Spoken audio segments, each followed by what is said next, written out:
الشيطان الرجيم. بسم الله الرحمن الرحيم.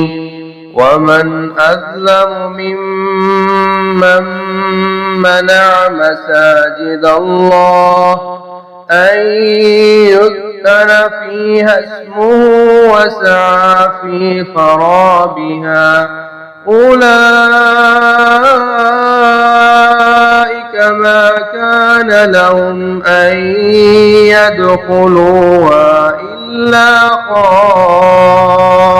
خائفين لهم في الدنيا خزي ولهم في الآخرة عذاب عظيم.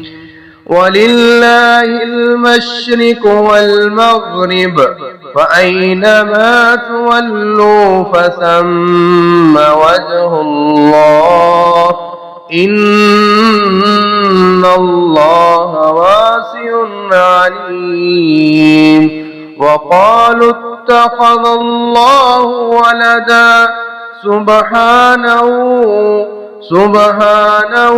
بل له ما في السماوات والأرض كل له قانتون بديع السماوات والأرض وإذا قضى أمرا فإنما يقول له كن فيكون। और उससे ज्यादा जालिम कौन है जो अल्लाह की मस्जिदों से मना करे उनमें उसका नाम लिया जाए और उनकी बर्बादी की कोशिश करे।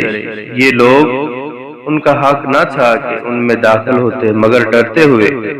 उनके लिए दुनिया ही में एक रुसवाई है और उनके लिए आखिरत में बहुत बड़ा अजाब है।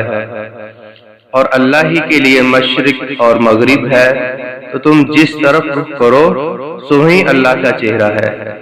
बेशक अल्लाह वुसअत वाला सब कुछ जानने वाला है।